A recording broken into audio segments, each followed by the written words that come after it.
de coiffure, toutes les femmes se l'arrachaient, et il ne s'attachait à aucune.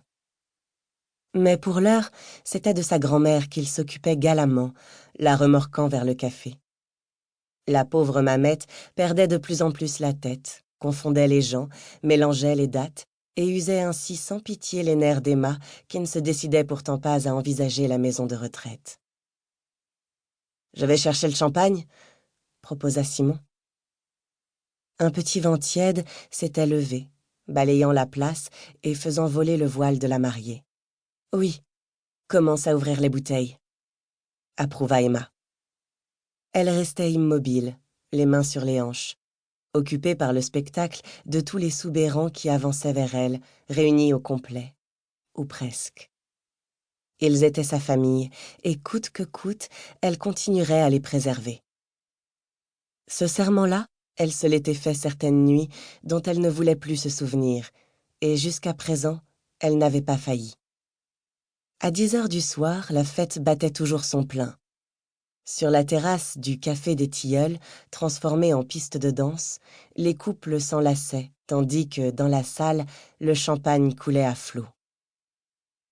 Emma était la seule à n'avoir rien bu, soucieuse de conserver le contrôle de la situation.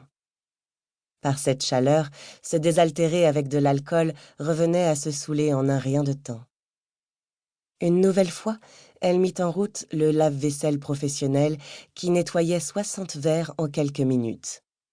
« Je crois bien qu'il n'y a plus un seul cucuronnet chez lui », soupira Rosine en déposant un grand plateau sur le plan de travail. « Ils sont tous là, trop contents de boire aux frais de la mariée. » Employée du café depuis une dizaine d'années, Rosine ménageait rarement sa peine, mais la fatigue devait commencer à se faire sentir. « Vous pouvez partir », lui dit Emma. « Le plus dur est passé. Je n'ouvrirai pas demain matin. Profitez-en pour vous reposer. » D'un simple hochement de tête, Rosine acquiesça avant d'ôter sa blouse. Emma lui glissa alors quelques billets dans la main, puis quitta la cuisine. Dehors, l'air était d'une douceur étonnante, bien différente de la canicule qui plombait les journées. Sur le buffet, dressé contre la façade du café, les reliefs de la pièce montée avaient fondu. Emma alla vers Paul, qui regardait sa femme danser avec le maire. « Elle est très belle, et tu as raison de l'aimer, » murmura-t-elle en s'asseyant à sa table. Sourire aux lèvres, son fils ne se donna pas la peine de répondre. Néanmoins, elle savait tout le mal qu'il avait eu à convaincre Marine. Ce mariage constituait sans aucun doute une grande victoire pour lui, ou du moins la preuve qu'il attendait désespérément. Maintenant qu'elle est entrée officiellement dans la famille, dit-il à mi-voix, ce serait juste de ne plus rien lui cacher. Tu es fou!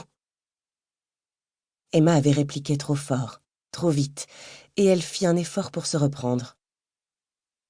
Je te préviens, Paul, il n'est pas question de déterrer ces vieilles histoires. Dommage, ce serait l'occasion ou jamais, claironna Vincent, qui venait de s'arrêter à leur table. Emma se retourna et lui lança un regard dur.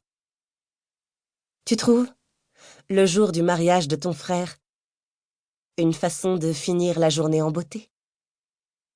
Vincent était un peu éméché. Il titubait sur place.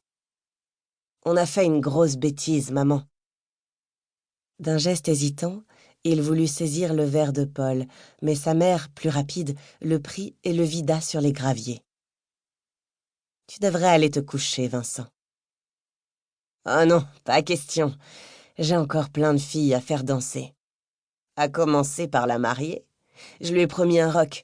Je vais aller la délivrer de Richard. » Hilar, il désigna le maire, Richard Bresson, qui gesticulait lourdement face à Marine. Soulagée, Emma se mit à sourire. « C'est ça, vas-y. » Dès qu'il se fut éloigné, elle reporta son attention sur Paul. « Tu parles trop, mon grand. Profite de ton bonheur et oublie donc le passé. » Elle se leva sans lui laisser le temps de répliquer, cherchant des yeux Simon. Soudain, elle avait envie de danser, elle aussi, de savourer la fin de la fête. À 52 ans. Pour continuer à écouter ce livre audio gratuitement, cliquez sur le lien dans la description et vous pourrez l'écouter en entier sans frais grâce à l'essai de 30 jours d'Audible.